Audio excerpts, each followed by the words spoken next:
If you put on a graph, you have dopamine, time, and then let's say you have a goal out in the horizon, the house, the car, the boat, whatever. Well, as you're moving towards that, you're like kind of going like this, but there's suffering. Because the root word of patience is actually patenti in Latin, and do you know what that means? To suffer. Because if I don't have something, that I'm going to suffer. Dopamine is the anticipation of something. It's not actually the getting the thing. I'm sure we've all like had something and then you get it and you're like, yeah, like, no, it's the same thing. So like you have this big desire, you get it, and then you're like, okay, it's the anticipation. So you set higher goal. Well, so you set a higher goal and then you start the whole process over again. But what he's saying is if you look at the graph over time, the house, the car, the boat, the watch, whatever, like all of those material things in the physical world, you actually spend most of your time suffering with like very small windows of actually getting it. So the idea is there has to be something underneath that's actually more sustaining and fulfilling. Yes? Yes. And that is exactly. And that's really, I think, the combination of the two, which is cool that as I'm saying this, she's going like this. Like the combination of the two is, I think, like the way. Yeah. And it's the way that he intended. This is the way.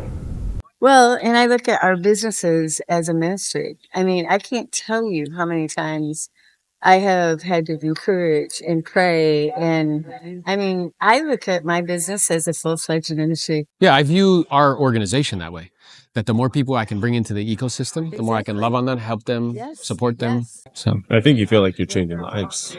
Well, I don't. Well, what's interesting is like I have the good fortune where people will reach out to me and be kind, but what I constantly and perpetually remind them for their sake and mind is like somebody reach out to me like, oh man, you're making such a big impact on me. I'm like, listen, just so you know, it's not me. Yeah, good for you. It's him. Like, yes, thank you. Well, here's because I know I could be prideful. Yes. We can all be prideful. So it's like him through me. Yeah. Thank you. But just know that that's what's really true. I know that. And that, I think, shields you from making what just happened like About you. a big deal or about me, because it's not. Yeah. Because if he sees something in me, it's only because it exists in him. Otherwise, he wouldn't see it in me. So true. So do you feel like a vessel? 100%. Which is what we're actually asked to be. Yeah, absolutely. Which is the emptying of self. Yes. The dying to oneself. Every right? day. Yeah. And So it pick up doesn't your cross happen and carry it, just die to once. yourself. Yeah. So that way I can, Every day. yes. So that way I can be a vessel for like the spirit. And then it goes out into the world as an example of his glory, not mine. You know, my kids went to Spring Hill, which is a Christian camp up in Michigan. Hi, I'm Joni. I'm Ben. Yeah. Hi. Joni's on our attraction calls. I give her lots of static. Yeah. Hence, in a loving, playful way. And Yeah. I can take it, and I Yeah. can give it back. She does. Yeah, it's good.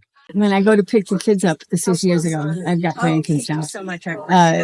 They would always have a speaker that would talk to the parents and the grandparents that would come to pick the kids up. And this one told the most beautiful story, and this is how I envision it. He goes, my grandma shared Jesus with so many people, and when she died, I just pictured the picture that she painted for me, because she said, I can't remember what his name is, but she said, it's my goal to have a big old front porch and have everybody on that porch that I have shared Jesus with. And to, when they die and they come to heaven, they're going to come on my porch and they're going to say, it was because you shared Jesus with me. Hey, thanks, bro. Yes. Yeah, that's exactly right. Yeah, and to make it full circle, we live in a world in which we have a megaphone, which is media. Yes, we do. And my kind of really, truthfully, it's a version of pride. Because when I'm overly concerned about what other people, like, I think pride can show up in two ways. One is in like repentance, but the other is in, look at me. So me shrinking, and I'm not made in the image of something that shrinks, is actually like me saying like, no, that's not for me, is actually a form of pride. Yes. Where like, look, And this is fear. like and fear. And like, this is like a vessel that now I can, and it's this vehicle where now I have this megaphone where I can amplify and be an example of goodness. Yeah. Yes? Yeah. Thing. Yeah. And then you can take, because I thought about what you said to me. You're like, yo, I was like the best recruiter in like what I was doing before. I was. Well, what's interesting though is that It's context. So I was talking to I was given a breakout session, and it was interesting because this guy wanted to stand up and was kind of arguing with me about what I was saying, which was interesting that he would choose that time to do that. And he was wrong. But he was saying I think this is the way, right? Like picking up the phone. And I'm like, look, what I'm aware of is two things can be true at the same time. Yes? How old was he? Yes, 65. So two things can be true at the same time. Yes? Yes. And because two things can be true at the same time, what happens is sometimes we have a love affair with our point of view because we want to be right. Right. At the same time, I'm interested in unemotionally assessing what's true. Mm-hmm. Right? So if whatever you were doing in a time perhaps before there were platforms, how can I do that with platforms? And here's what I would propose is okay, we went 11, think about this. We went 11 years as a company with no competitors. Zero. Yeah. We now have 22 models that look just like us. Yeah. So what I'm aware of is that is the context with which we're trying to attract now. So how do I elevate above my model's better than yours? Yeah. The only way to do that is Have them fall in love with us. with me becoming the type of person that somebody would say yes to without even knowing what it is. Yeah. And the way you do that is you... Big BXP to wait to come back on. Right. There's no way he could have ever cold called enough and To find him. to find me. Yeah. He put out the video and And it was very helpful. there's no way I would have ever been so objectionless when it was time to come over. Yeah. Yeah. There was no I was like, yeah, this is my dude. We're going. Yeah, what do I need to do? Shoot me over the Send me the text. I'm ready. Yeah.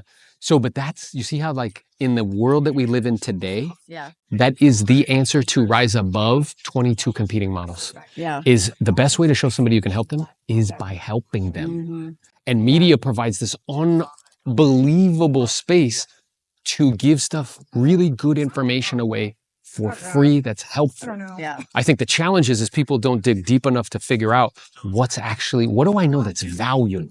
I think what's stopping me on that is, everybody talks about CRMs. I'm just going to be honest. I don't have one. Yeah. I use Excel.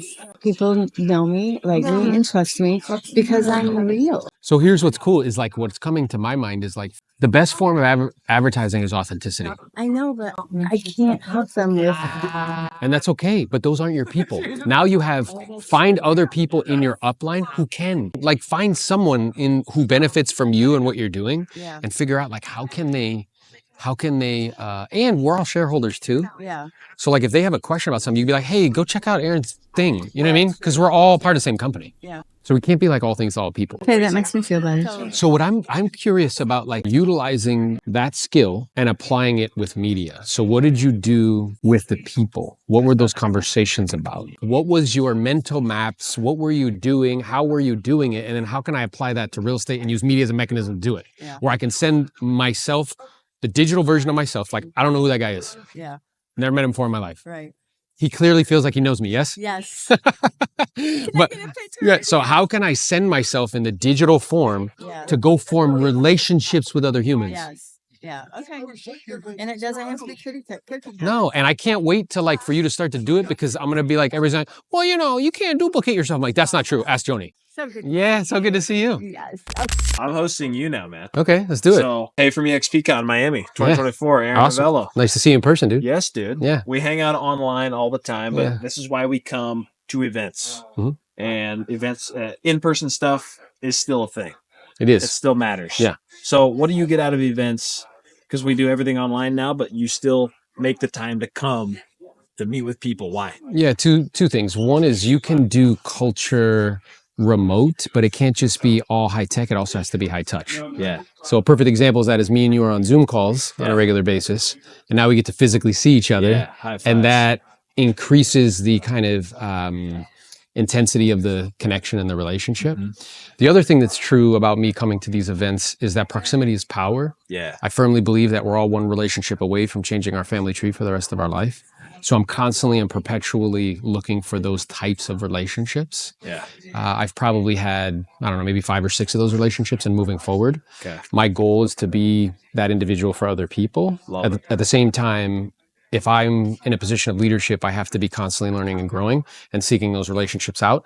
And somewhere like this is a fantastic place to do it. Awesome. Yeah. Awesome. Well, Yeah. glad to see you in the flesh, man. Yeah, man. Um, I'm a real boy. you have told your media story before, right? Yeah. Like you're into media, you're doing it well, you're teaching others to do media at Mhm. a high level. But I mean, what? Not even 3 years ago, you were like, media, no thanks. Like, what was the aha? Like, what was the breakthrough? Yeah. So, well, I was the guy who used to make fun of people who did media. Okay. Yeah. Like And- us standing here. Exactly. Yeah. And I heard a few things that really caused me to change my thinking, because I think the most expensive thing you can own is a closed mind. Yeah.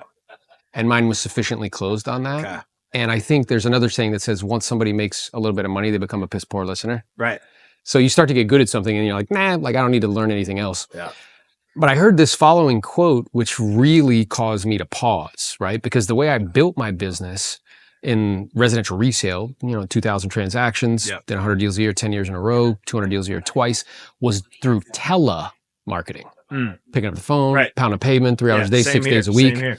And while I'm aware that's true, two things can be true at the same time, Yeah. right? So that does work. What's interesting though is I heard the following quote, which is that if you are a crappy marketer, you have to become a rock star salesperson. Yeah. Yeah. And I was like, wow. That hit me when you said that on a call the other day. I'm like, Yeah, right? I was cold call cowboy, man. Yeah. That's all I knew how to do. That's and right. It was like, it changed my world when I hear you also being a sales guy. Correct. And I'm realizing I've been running that treadmill for 10 years. That's now, right. man. Like, I don't know if I got another 10 in me. That's right. Yeah. Yeah. And when I started, that quote opened my mind enough to start to really rethink that space and to go down the path of figuring it out. Yeah. So the idea is, let's say we were telemarketing, that's Yeah. one-to-one. I want inputs and outputs to be disassociated, Yeah. right? One-to-one is associated. Yeah. Yeah. So I make one phone call, I get one listing, I get one commission. Yep. Well, what's interesting about this space is me and you can do this. I can send the digital version of myself Yeah. out into the world Yeah. to basically speak to an infinite amount of people, endless amounts of people. 24/7. 24 hours a day, Yeah. 7 days a week. Yeah. And people can form a para-social relationship with me. They can decide if they know, like, and trust me without actually physically meeting me. Yeah. And then what ends up happening is then they call me. So it revealed itself to be a superior strategy. Yes. And so both can be true at the same time, but Yeah. one's more true than something else. And Yeah. then I started to see some of the people that are really monetizing attention very well. Yeah. And I started to look at them and be like, you know what? Kim Kardashian is not smarter than me, bro. Yeah. Like, she just understands attention better. Yeah. Or like, Looks a little better. Too. yeah. And the Logan brothers, like Jake and Paul, like, they just understand attention really well. Yeah. Yeah. And they're turning that into like enormous, ungodly amounts of money. So the whole intention isn't just about money, but it allows me to magnify my impact. Yeah. Right. So not only is it a fantastic mechanism for like lead gen, whether you're doing attraction, and it's allowed us to grow to an organization of 356 agents in like 2.5 years. Huge. Love it. And I hadn't picked up the phone once. Lots of the agents, I think it's something, I saw a stat like the average agent in our industry is closing somewhere between 6 and 18 transactions a year. Yeah. So with everything you're seeing, all the people you've coached, Sure. what are the one or two things you think people are either missing right now or tripping over or stumbling on? What are the patterns? Yeah. So one of the patterns is, because with those statistics, is 76% of all agents in the United States haven't sold one listing, Whoa. meaning their own listing. Whoa. Okay. So that means only 20-ish% of the whole agent population are taking all of the listings. Okay. So a thing to be very conscious and purposeful about that I think we miss in an attempt to try to grab money, because we get into an industry where there's no stability, there's no certainty, there's no paycheck, right? So you only get compensated when somebody like signs something or does something, is that we try to do everything, but we're not thoughtful about what's worth stacking time on top of. So when I look at that statistic, what that shows me is a very small percentage of the population is getting the lion's share of the listings, and all of the leverage is on the listing side. Yeah. So if I was going to be stacking my time, I would need to be stacking my time on that particular skill. Yep. So learning what to say and how to say it, where to find leads, where to get contact information, how to take that from a initial conversation, to an appointment set, Yep. to a pre-qualification conversation, to a listing appointment, Yeah. handling objections, close. That's what we're stacking time on top of. Yeah. And as time progresses, it'll continue to prove itself valuable, because what all of these platforms, whether it be MLS, Zillow, like all of these platforms need is data. Yeah. But the data that they need is listings. Yeah. And if I can become a prodigious provider of data, Yeah. I will always be disproportionately compensated for my efforts. Hey, Does that make sense? Absolutely. Yeah. I never thought of it that way. It's like you bring the data, you bring the value. Yeah. So I don't even consider, like when I was listing property in high Yeah. volume, over 100 listings a year, people are like, oh, you're a listing agent. I'm like, no, I'm a data provider. Wow. Because if they could figure out a way to Yeah. get the data without you, they would. That cut you out. 100%. Yeah. So I can continue to be disproportionately rewarded. The second thing that I would say keeps agents stuck is that 65% of us grew up in families that live paycheck to paycheck. Yeah.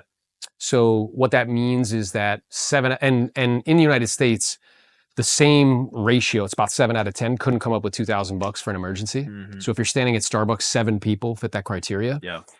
And because of that, we grew up with hearing things like money doesn't grow on trees, Yeah. eat all the food on your plate. Right. And if you want something done right, you need to do it yourself, Do it yourself. which is terrible guidance. Because if Yeah. you look at everybody who's ever said that to you, what is their life like? Yeah. They do everything themselves They're stuck. and they're stuck. Yeah. So it's unwinding of that programming. And we all make 3 trades. One is time for money, Yep. which is fine. Yep. We just need to make sure we're being appropriately compensated. Yeah. The second is, though, which people never get to because of this programming, Yeah. is money for time. Hmm. So most agents that are stuck in that level of transactions, it's because they're doing everything themselves. Yep. And that programming, hey, if you do it yourself, you can save money. Yep. And what I like to tell people all the time is like, hey, how many really successful people do you know that have no employees? 0. Right. So the second thing that I would be aware of is you have to undo that thinking and trade money for time. Things like transaction coordinators, Yes. listing Yes. coordinators, Yeah. and that will free you up to do the actual kind of highest value activity, which is prospect, lead, follow-up, go on appointments, negotiate deals. Totally. Yep. The best part of everything you just said is most of that is not even skill building, it's mindset. 100%. If your mindset gets on the right side, you're 80% of the way there. And this is why proximity is so important. Yeah. Because there's nothing more sad than watching somebody run enthusiastically in the wrong direction. Yeah. Independent of like sponsorship, we're all in the same company. And we all are shareholders. The way you incentivize people dictates behavior and it influences behavior. This is right here is a bunch of owners talking to each other. And that's wild because in other models, it's basically hierarchical and that's not the case. There's like one dude or one woman who owns everything and we're just like renting our business. It's been an awesome experience, and it was the transition far exceeded expectations, which is very tough when you're transitioning team over. So I think underneath, even though you can be very successful and good at something, whenever you learn something new or jump into something new, there's like fear, doubt, and worry. oh, for sure. Which I think as someone who's been doing something well at a high level for a long time, it's actually probably feels really good to feel that again. It does. You know what I'm saying? And it's exciting. You're like, oh man, like this is cool. Like, yeah, I got to go to work. I got to figure this out. Yeah. Which is great. Yeah. Yeah. So yeah, it's been awesome. The leadership team has been amazing. We've been able to get one-on-one with them, and they're just like, how can we help you? We want to support your business. We want to help you grow. Yeah. Lars has been great. Like, Yeah, he's all on a right. Sunday, he helped me. Like, He's all right. I'm like, Yeah, all right, yeah. I gotta get Stroker across the finish line At that here. moment. Well, I mean, you're without like, I don't even know the guy, but you sent me the text from your OP or Mark. Yeah. I mean, this guy just laid it on. Oh, did heavy? Like- Heavy? The heaviest. The heaviest you've ever seen? Yeah. It It was, was bad. just Yeah. like, so bad. He ended it with, I feel sorry for you. I'm Yeah. like, I would never talk that way to somebody. No. But it really reveals. We have this guy coming over. So when I first came over, this person that came over, I won't name names because someone could figure it out or something. But essentially, this guy who I was talking to Yeah. had 2 guys in his life that he respected. It was me and this other guy. So we had a 3-way call, and that went fine. But then it was just me and this other guy. I talked to him, and basically I said, Jimmy, let's call him. Can you tell me one thing that's good about EXP? Yeah. One thing. Yeah. And he said, I cannot tell you one thing that's good about EXP. I'm like, not one thing. The fact that we don't have overhead, or the fact that like Yeah. rev share pays out 10 times more than profit share, and I went through like 10 things that could be your one thing. And I'm like, you can't come up with one thing. Yeah. And I said, Jimmy, it is clear to me that you cannot possibly be looking out for this agent because you're so blinded Right. by what you're in, because you're so entrenched. Owning multiple. Well, here's the kicker. he's coming over. Is he? That's fantastic. So what I think is interesting. 4 years later. Yeah. And he And unraveled all this all stuff, of it. this mess that he was in, multiple market centers and Yeah. different, business deals that he's made with different agents to keep them in. And, Yeah. that's all unraveling now. And he realized this is the only platform Yeah. you can build on. Yeah, I think there's a saying that says like it's very difficult for somebody to understand something when their livelihood is dependent on them not understanding it. Yeah. Right. Yep. It's very difficult. So I think the main barrier to this is the stronghold of like lies that we tell ourselves. It's usually pride, it's usually ego. But once you can like objectively kind of unemotionally seek out truth and say like, hey, long term, what is a platform that somebody like you can build on top of that gives you multiple different ways to get compensated? And as you were referring to, it's like when somebody can't tell you one good thing, that means their mind's not open. Right. And they've actually haven't studied it. And when you said that, it reminded me, I talked to the regional owner and I said that to him and he said something similar. I'm like, okay, you haven't thought about it. And then you know what I said to him? I'm like, well, that other thing, like that royalty fee, it's like top line revenue. Office doesn't have to be profitable in order to get it. Where does that go? He's like, well, it goes over here. I'm like, yeah. You know what another word for top line revenue is? He's like, what? I'm like, revenue share. Yeah. And he stopped in his tracks. He's like, well, I guess you could think about it that way. I'm like, no, that's exactly what that is. You know what I'm saying? You guess. Yeah. Literally that. Yeah. But even the way your analogy around YouTube, like, did anyone get pissed at YouTube for sharing half their revenue to bring creators to bring their content on the platform? Right. It's like, that's revenue share. Yeah. And I asked, it's like, why are you so pissed at our model? Yeah. And that was me. Yeah. Being pissed at the model. I know. Like, and I had this whole thing around multi-level marketing and based on a previous experience. based on a very specific experience that I had. And I just was totally close to it. Yeah. Until you're not. Until you're not. Yeah. And it's like, man, I can keep grinding out this way of doing business, or I can just be open to something different and get to work. And it is scary because it's a different, like I was saying, it's a different part of your day that you have to dedicate some time and awareness to now opening up your social to talk in a way that agents will connect to versus just looking for buyers and sellers or whatnot. But as an entrepreneur, though, you got to be able to separate yourself a little bit from these different things that you get stuck into. So I feel like when you're able to do that, then you can really open up your mind. Like, okay, let me look at this DXP model, Sure. as opposed to if I was the owner of a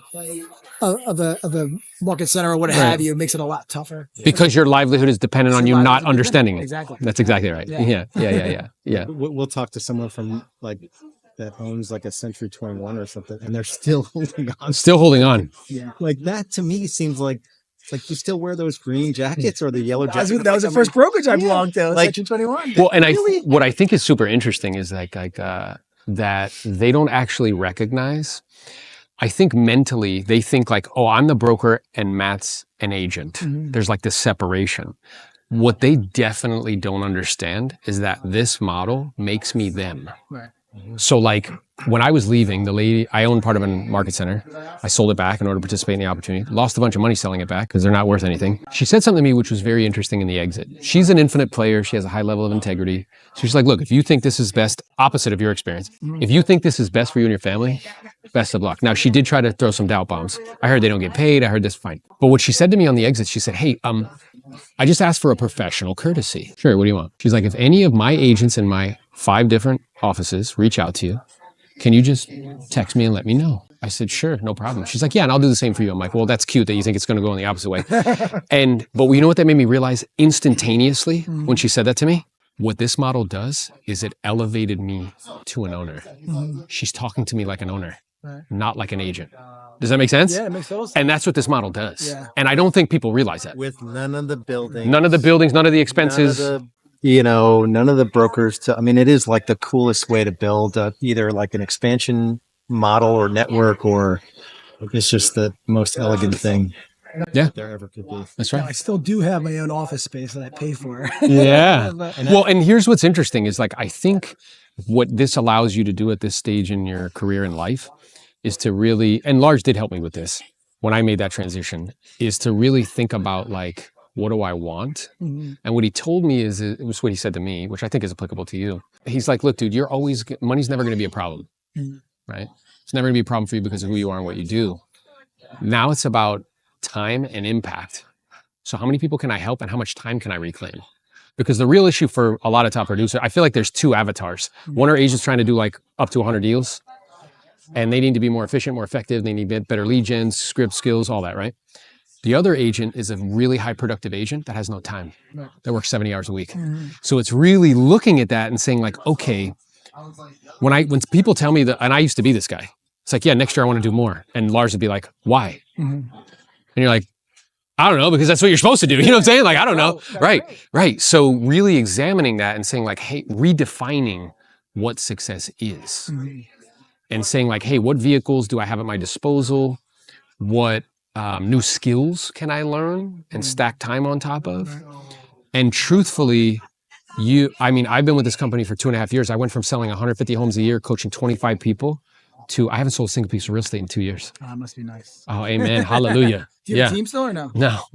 And we've built an organization of 358 agents in 2.5 years, all because of changing my mind, changing the way I thought about things and re-examining like what success is. Because we were on a call and Lars was like, he told me like, hey, bring a personal win. And I'm like, why are you even asking me about that, bro? Like, let's talk professional wins. I'm good at that. And I brought back a personal win and I was like, hey, my son was like really excited that I was at his soccer game. And Lars looked right at me through the camera and he's like, that's terrible. And I was like, wow, I'm not used to people talking to me that way. And, but it really made me like evaluate, like, what am I doing? Right. And figuring out, I think a lazy mind's answer is to work harder. A more sophisticated mind says, how can I get more with less? How can I use vehicles and leverage to get more with less of my time? Does that make sense? Oh, totally. That's the goal. So I would encourage you to like really think about that. Yeah. And like what you actually want moving forward. Yeah, rev share is a decision. So there are people that could do it that don't do it. Because there are people that you didn't think could do it that are like, how the heck does this person have 1,000 agents? Yeah. It's like they just decided to talk to agents about their business and their brokerage and could this be a better platform for you? You should at least talk to my business partner. That's as complicated as the conversation needs to be. Yeah. But most agents are afraid, I think fear is I think it's huge. big part of it. Yeah. But then also just not making the decision that over time, in 3 to 5 years, I'm going to build this asset and it's going to take a little bit of work every day. And don't let a day pass without working on it. Yes. I feel like on the daily, it needs to be just part of your everyday. Well, that's could be my takeaway from my conversation. Yeah, I'm going to have every day. I'm going to have 2 conversations with agents about their real estate business. Yeah. And it may be like, oh crap, where you got to tell your wife like, it's 7 p.m. and I haven't had my 2 conversations yet. Give me 20 minutes. Right. And then you're just in it. And I took a 66-day challenge and I actually didn't finish it, but I brought 5 agents in as a result. This was after I built and I was just like, let me see if I can just start building again. Like 5 conversations a day with agents. And I think I got like 30 days in and I gave up on it or something happened. But I brought like 5 new agents in. Wow. I'm like, I don't got to do this anymore. But just like micro commitments on the daily, like just if you're in like crap physical shape, and you haven't tended to that aspect of your life, it's just a 10-minute walk every day for the first 30 days. Yeah. And then get some momentum. Well, and I think what you're saying is really important because like, I think thinking is very difficult. So everybody just judges. The heavy lifting is thinking. I also think that our natural disposition is to think short-term, not long-term. It's the way we're wired for survival. It's the way our brains are wired. So short-term is transactions, long-term is rev share. And it's very difficult to like disconnect. And particularly I see the backstop to this being lifestyle usually for people. They need to make a lot of money selling real estate, right? Because their lifestyle's huge. Sure. So as a result, it actually is a backstop to long-term thinking. But to Lars's point, like if you dedicated, I don't know, like 20% of your time to perhaps learning some new skills, doing lunch and learns, talking to agents, that because of the nature of the way that this is, it compounds. So I've only brought 51 people, but that's turned into 358. Wow. So imagine like for every 1 listing, you could take 6. Right. The other thing that happens is as time progresses, which Lars can tell you because it's happened for him, it ends up looking like an egg. So that multiple goes to 10x, 15x, 25x, 30x. And I can't. It's like almost 50x. Right. And I'm not able to do that. I want inputs and outputs to be disassociated. I can make up for with leverage what I lack in ability. So I'm not physically able to do that in the physical world and in transactions. So it's not that transactions are terrible. They're wonderful ways of raising cash in a short period of time, but they don't compound and they're not highly leveraged. Does bring in opportunities. It might bring in opportunities for like investment, you mean? Yeah, investment. I mean, so we have a property management company with a real estate sales. Yeah. So I just feel like the real estate sales team always brings in opportunities. Yeah. So, The other things well, and I think it's interesting because I don't know if you heard Brandon. He came over. Yep. He's got 22 lines of business. Yeah. What I thought was, you know, was fascinating by what he said. Somebody asked him, hey, what's your most profitable line? It was lending money, $60 million a year with 3 employees. Wow. Least profitable. Least profitable was real estate transactions.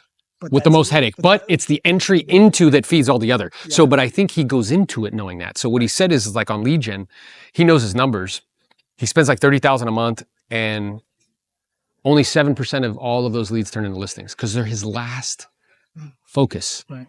First focus is, can we wholesale this? Can we wholetail it? Can we do all this other stuff? Right. Can I lend you money? Okay, fine. We want to list it, we can list it. Right. But that's a pivot in thinking. Yeah. Where like, oh, this is a loss leader and I'm fine with it. Where I can, That's my mindset with it. and you can give away more of your personal production, maybe net like whatever you're netting on the resale stuff, but it'll free you up to get into more leveraged things. Well, I mean, what I share with people is it took me to become, so there's like 4 types of millionaires. There's a virtual millionaire, there's a revenue millionaire, there's a liquid millionaire, and then there's an asset millionaire. The easiest one of all of them is a virtual millionaire. So if you have $1 million liquid and you spend $1, are you still a millionaire? No, you're 999,000 right? But if you have something that produces, let's say $6,000-$7,000 a month in cash, that's the equivalent of $1 million invested at 6 to 7%. So you are a virtual millionaire. Yes? Yeah. Okay. Well, it took me 5 months with RevShare to become a virtual millionaire. Wow. It took me 10 months to become a virtual 2 millionaire. That's unbelievable. Specifically through RevShare or through social media? Just through RevShare. And I know because we've done that in the physical world. Only 4% of businesses ever gross more than $1 million a year. It's really hard. It took me 10 years to do it. Right? So it's way easier, much faster, lower friction to become a virtual millionaire. But what the virtual millionaire does is it buys time. Right? Because it can cover housing, transportation, food. And that frees me to get rid of like implementing and managing to get into higher level things. Right. Does that make sense? Totally. And then what happens is the virtual, then I can focus on things to become a revenue millionaire, where I can sell courses, I can sell consulting, whatever, and that equals $1 million. If you live below your means, then you'll become a liquid millionaire. One day you'll turn around, you have $1 million in the bank, and you're like, whoa, that's interesting. Then what you do is take that money and become an asset millionaire because it protects the money from people who will take it, which is the government. Right. Yes? Yes. And then it's just rinse and repeat. And then it becomes a machine. Right. Does that make sense? Yeah. And this is like this awesome pillar that just stands next to you that is frictionless, like on all of those agents. And nobody calls me. They don't call me for like broker problems or like 2,000 agents and none of them bother me. no, like I'm in. Like I show up once a week for a training. Yeah. You know, and But they don't bother you for paperwork. They don't bother you for like. yeah, for stuff. I mean, stuff I like to work on. I'm happy to work Yeah. on. Like for anything deal related, you know. So it is worth the time and effort to put into it. 1,000,000%. Yeah. No, we're super excited. That's awesome, man. Yeah. Yeah. Well, let me know if I can help anyway. We'll do. Yeah. I believe that the future of real estate is what you're doing. An agent will be able to provide multiple options and choices, and whatever option you choose, it's perfectly fine. I went to the Clever Summit. Pace invited me there, Morby. I would have people come up to me, the wholesalers. I would say, how many deals are you doing? They're like 20. Am I great? How many offers are you making? 300. How many listings are in there? Probably 10. What are you doing with them? Nothing. Then all of the agents, which are like, hey, what do you do if somebody says they want a cash offer or something creative? Nothing. Yeah, they don't know what to do. They're both leaving them on the table. Yeah. So what I'm aware of, I told Pace, because I was on his wholesale, whatever hotline. And he was like, hey, why do you think our communities don't hang out with each other? Yeah. And I was like, well, a couple reasons. He's like, why? I'm like, well, one, you guys kind of talk shit a little bit. Yeah. Because it's like all agents, right? Well, there's a lot of bad holes. There's a lot of people that do it. They give it a bad name. They don't do shit the right way. Well, that, and I think we both have the same avatar, Yeah. which is a motivated seller, Yeah. right? But I think that they can learn from us on what to say and how to say it, salesmanship, and we can learn from them about creativity. Yeah, but you know the one thing with Pace that I've said a few times, Pace is brilliant. I'm like, dude, no one can. There's very few people that can architect a deal like that. Because of his intelligence, his ability, capacity to do it. It's like he's like, no, everybody can do creative finance, and I'm like, no, they can't. No. They can't. Because most people, Because people can't see the they can't see the roadmap the same way that you can. Yeah. So the challenge is like he's a visionary and not everybody is. So it's like, No, but you're right. But also, he can look at a deal and be like, "This is exactly how you do it. This is, we're going to wrap the note. We're going to do that." And like most people they can't even comprehend that shit. where there's multiple options and choices at one time. And then, like, if it gets super complicated, most people are just They're like, I'm out. I'm out. Yeah. I'll shut down. Yeah. So the whole game is, which is interesting because I was listening. And by the way, he's a special human. I know. He's been incredibly kind to me. Not just that. If he was here, A go-giver, and bro. there was a line of 700 people, He would stay the whole he time. would stay and speak to every. I know. I've watched him. I've watched him do it too. Till 2:00 in the morning. I know. Like he'll do it till 2:00. In terms of like community, it's wild. And when he's on stage, what's wild is he walks through the crowd and he knows everybody. Like as he's talking, he'll stop to you, be like, "Hey, Brandon, how you doing, bro?" It's crazy. You know what I mean? Yeah. So what do you think I think I know the answer, but what do you think the barrier is for most agents to like accept this reality? Because most of them are very myopic. They're just thinking listing. They're not thinking. Is it that, or is it just like they're? It's not an intelligence. It's a. I want to. I think one way. I think one lane. It's a lack of open-mindedness. Yes. Yes. The difference between being competitive or ambitious, like they were talking about. Yeah.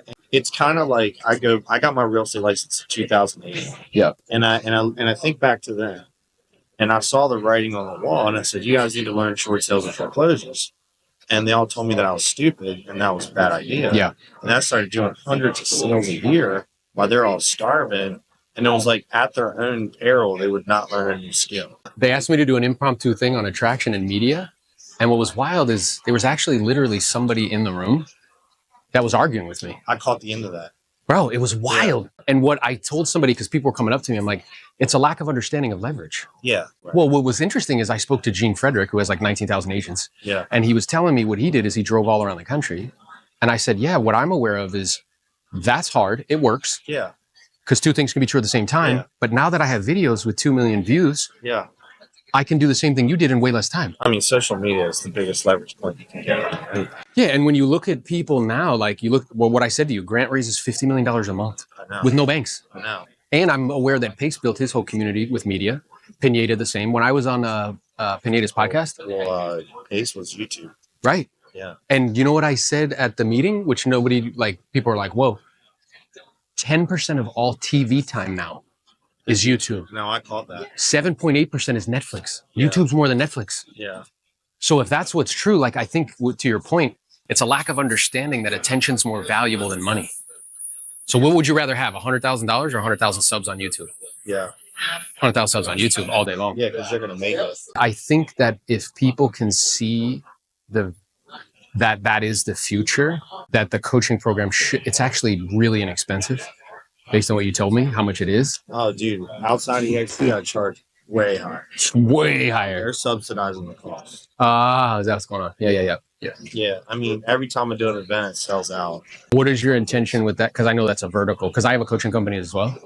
And we have one high ticket item, but what is your intention with that vertical? Is it to like blow it up and make it like huge, or is it just as a feeder for other things? I stumbled into it. Everybody, like the top teams, like I'm in a group with Matt, and like everybody started reaching out to me, like, teach us how you're doing what you're doing. And then a bunch of other people just started reaching out to me, like it happened by accident. Yeah. So what is interesting, I also caught too. I mean, I caught it and I said it in that group where you're like, yeah, dude, like the resale is a feeder for everything else. Yeah. And what you mentioned is like when Tim asked, he was like, hey, like how many of those turns into listings? And you're like, I know the exact number. The truth is, I don't want that. Yeah. It's not what you're focused on. No. That's like the last option. We have another arm of marketing for listings. We have multiple arms, but on that side, my largest return on investment is going to be coming in through the investment side. Yeah, it's the highest return on time. Oh, dude. Yeah. And then Sure. Way. So I think most people think return on capital, but they should be thinking return on time. No doubt. Right? Yeah. And thinking like, 100%. is this worth? It was interesting because in our group with like P&Ls, Yeah. what was coming to the surface, which is very clear to me, is that no matter how you slice it up, a team is a mini brokerage. Yeah. And brokerages have a particular problem is that they don't make any money. Yeah. And they basically are a loss leader to get to the ancillary. Just on real estate. Right. Just if you only sell real estate. So I think the track it's is going to get worse. I know. So I think that the tracks that were emerging was just be a lean, mean listing machine, right? If that's your thing, save and invest 50% of everything you earn, you'll be fine. Second track is try to do both. That's not going to work because the team thing's not profitable. It'll pull you out of production. The third thing is do the team, but you have to be enormous. You gotta be the army. You got to be the army. Or you do the individual thing, but then build an organization because that's a team without any of the expenses. Right? Is that accurate? Yeah. Do you have any idea of like how many people are going to sign up for the? They think not here, but by the time we launch, they think it'll be 300 to 500. That's awesome, dude. Yeah, good for you. It's about what I've got now. And what is your? Because I know, I mean, you're hanging out with like all the right people. So like, what's the vision?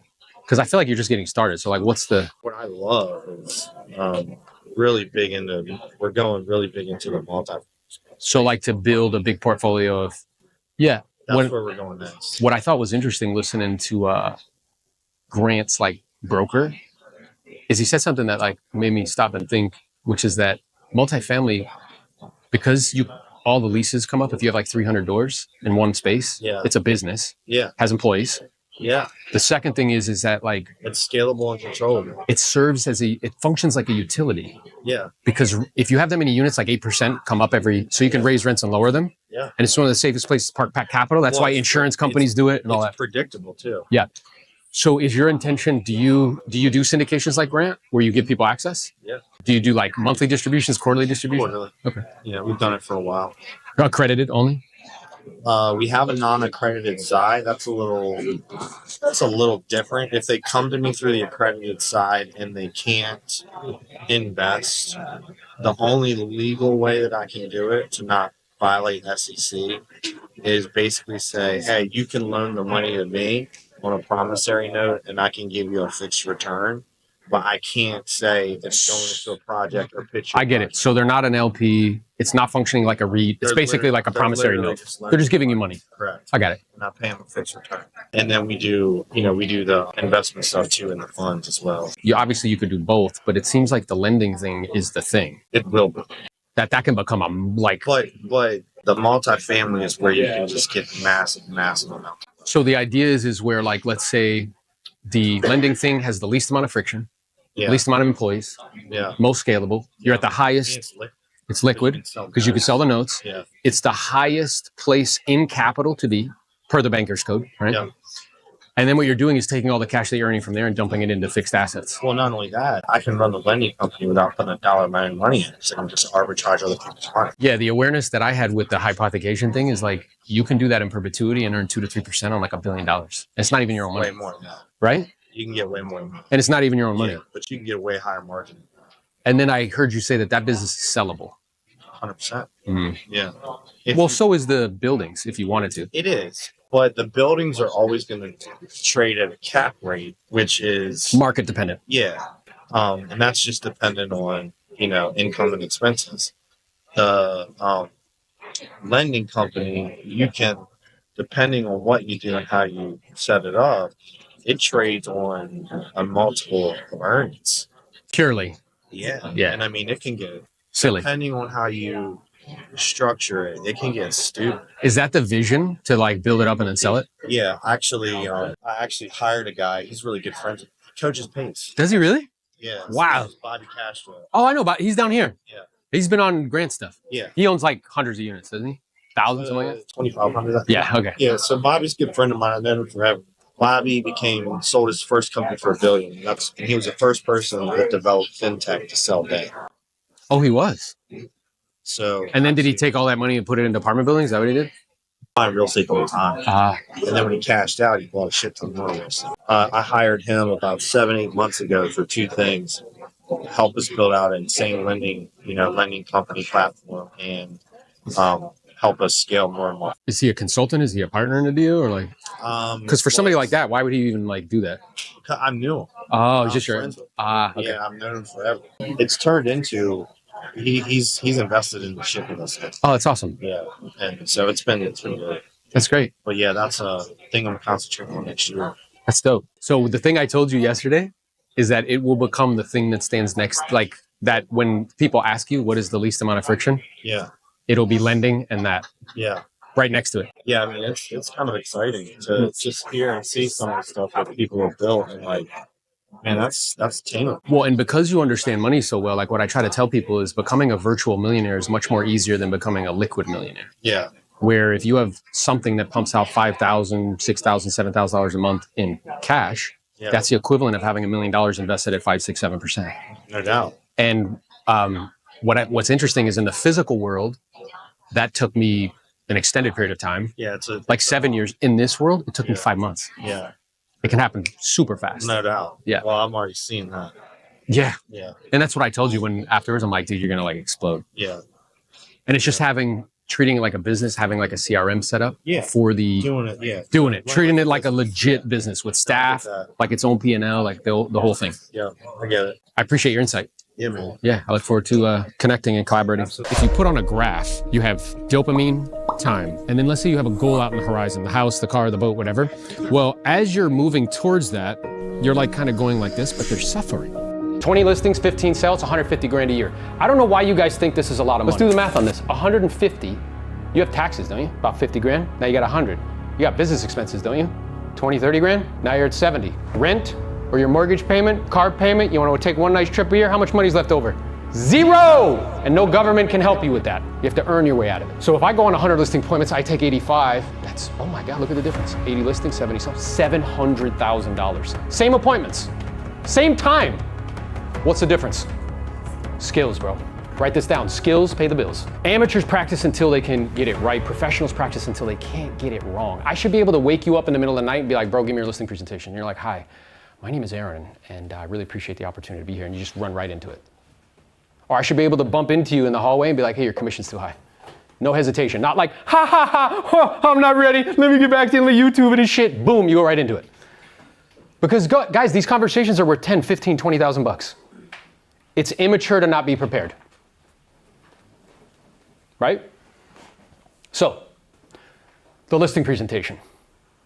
There's 3 separate sections of the listing presentation. From the time you hit the door till the time you start to talk about price. Then there's the pricing portion of the listing presentation. Then there's handling objections and closing. Okay? It's a map. You just follow it. Now, I'm curious. Let's say you got on a plane and the pilot said, you know what? We're not going to go with the checklist today. We're just going to wing it. Would you get on that plane? Nope. No. Imagine you went to a surgeon. Surgeon has a checklist. They're like, you know what? We're just going to bypass the checklist today. I got this shit. I'm just going to wing it. Would you be okay with that? Why are you guys okay with going on listing presentations and winging it? It's the same thing, right? And people are going to say yes. It typically takes 7 no's before somebody says yes. And somebody's going to be in control. I want it to be me. So what do I mean by that? How do we incorporate this into the first section? So if you're taking notes, put like from the time I hit the door till the time I start to talk about price. Okay? From the time I hit the door, time I start talking about price. So the moment that you hit the door, all of this is crafted and scripted. So the first thing that I would remind you guys to do, because you're all serious and shit, is to smile when you knock on the door. I had to remind myself to do that. Because I used to be like, here to do business. Right? So you knock on the door, they open the door, you're like, hi, Aaron Novello, nice to meet you. Did you want me to take my shoes off?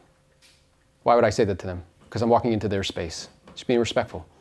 And if they say yes, great, do it. I'm like, I didn't fucking want to do that, but fine. You know what I mean? But if they say, and don't have a hole in your sock, right? But if they say, no, that's cool, you're like, okay, great. What I'd like to do is take a quick look around the home. Would that be okay? Why am I doing that immediately? Nope. Taking control. Somebody's going to be in control. I want to be in control. Because if I let them be in control, there's going to be a little fucking dog running around. We're going to be sitting on the couch drinking tea like nothing's going to happen. Right?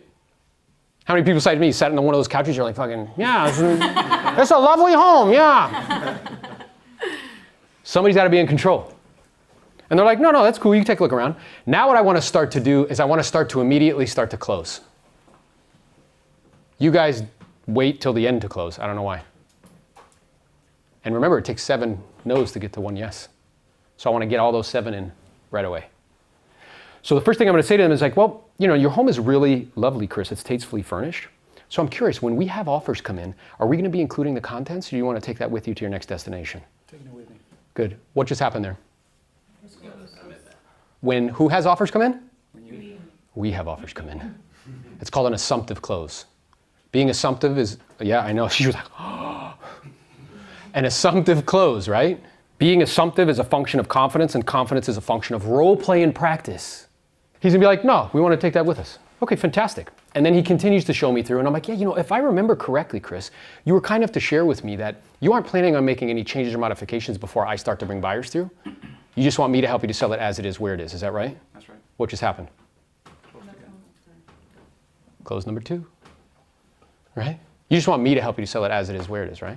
So then we've done those couple assumptive closes, and now it's time to sit down. Again, you need to be in control. Okay, so what I like to do is we can go ahead and take a seat here at the kitchen table. That be all right? Because if you don't do that, you're gonna end up sitting on a little shitty couch somewhere, and it'll be awkward and weird, okay? Now, in terms of where I wanna sit where I'm the center.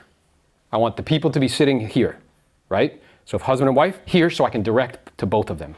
If I'm sitting across from you, what does that create? An adversarial position, and there's a border and a boundary between me and you. I will say, first and foremost, I just want to begin our time together, Fatima, just by saying thank you. Smiling again. For providing me the opportunity to share some information with you and potentially help you with the sale. I always like to begin these conversations just by asking a few quick questions to make sure we're on the same page. Would that be okay? Yes. Perfect. So the first question I have, which I'm pretty positive I know the answer to, based on what you shared with me on the phone before we connected, you guys have definitely decided that you're going to sell the home. You're not interested in holding on to it or doing something else with it. Is that correct? Okay, great. And then that leads me to my second question, which I'm also pretty sure I know the answer to, is you guys want to position the property price-wise to sell. You definitely don't want to give it away. That's for sure. At the same time, you don't want to have it sit on the market for 6 or 7 months just testing the market. Is that correct? Yes. She said yes 3 times in a row. I know. Shit's a Jedi, right? And then that leads me to my third question. I'm aware I sent you over some information in preparation for connecting. I'm sure you did some due diligence. You checked me out online. You saw track record and reviews. So have you and your family, have you guys already decided that you would like for me and my team to help you with the sale? Yes. Yeah. So she couldn't even help it. As we're doing it, she's like, yes, yes. But what are we doing there? Look, 2 assumptive closes. Now I directly ask her if she's already decided to hire me yet. What do you guys do? Pick me, please, please, please, please, please. Look at all my cool shit. Let me prove to you how cool I am so you could pick me. And we could be buddies. You see? Now, you're either going to say, what are her options when I ask her that question, by the way? Yes or no? Or? Maybe. Maybe. Listen, I love yeses, I love nos, I hate maybes. But I'm cool with either one because now I know what direction to take. You see, if you don't do this and you don't do a close right up front, you don't know what the hell's going on.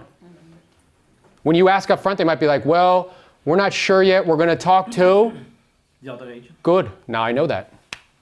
Isn't it better to know that now than to know it at the fucking end? 100%. If they say we're not sure, we want to think it over, cool, I know that, right? But if I don't ask up front, I want to get it out of the way. So we've closed 3 times. Remember, it takes 7 closes before we get to a yes, typically, on average.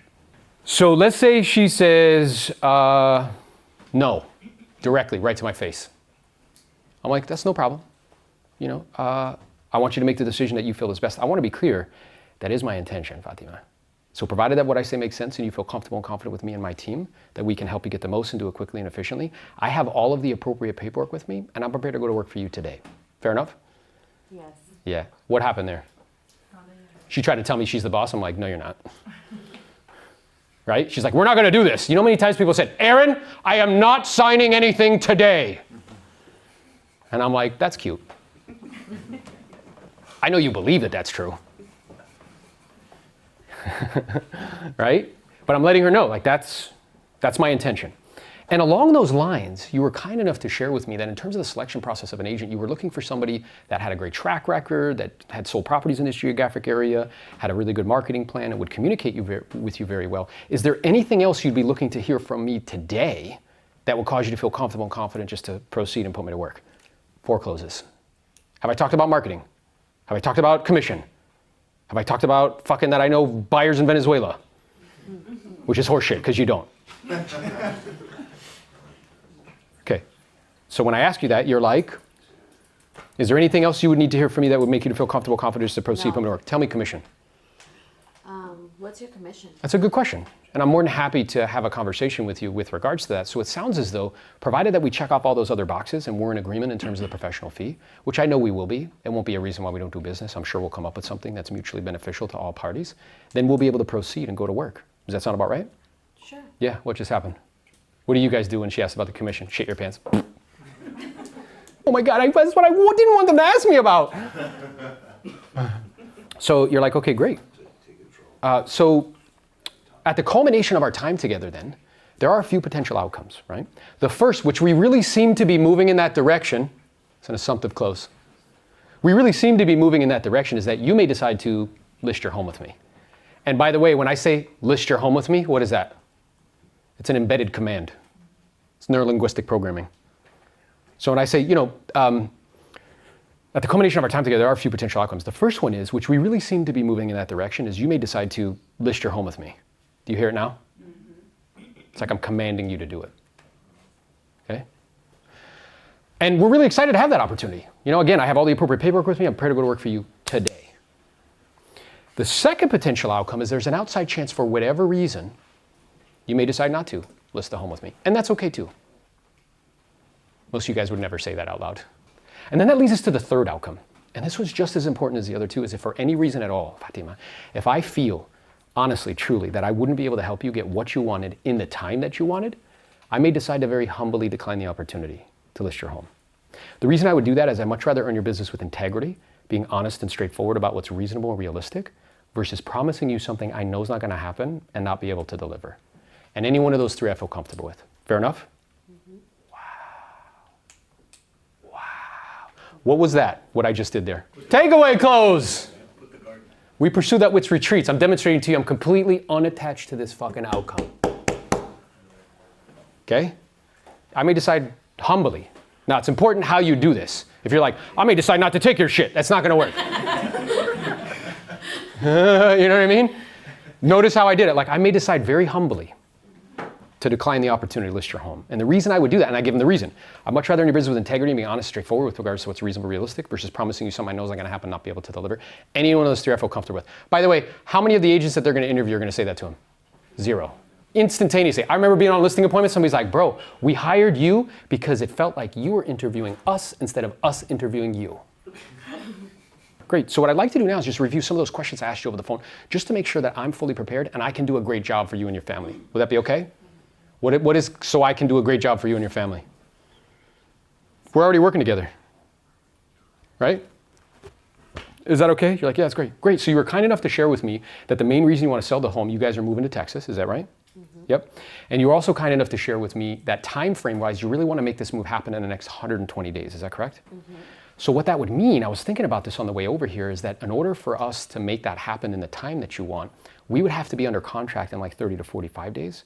Because it usually takes 30 to 45 days to close. Mm-hmm. Does that make sense to you? Yes. Are you going to need some help or assistance as far as like finding a new property out in Texas? Would you want me to refer you an agent, or do you already have that under control? And then for showings, right? Like as we progress with this and with showings and stuff, like is someone typically home most of the time, or how does that work? Yes, somebody's going to be home at all times. Okay, and that individual, would that be you or your partner, or who would it be? It would be my mother. Okay, awesome. And then for your mom, to make it convenient for her, we can make it like by appointment only? Or do you want us to call you first and then you'll let your mom know, or do you want to let your mom know? Call me first. Okay, great. And what's the best, absolute best number for me to reach you at? We're psychologically progressing it forward. People want to say yes. You just need to give them a reason to say yes. And when we have offers come in as well, right? Do you want me to communicate them directly with you or with your partner, or how do you want that to work out? With both of us. Okay, and what's the best email address for your partner so I can send the offers to both you guys? Yes.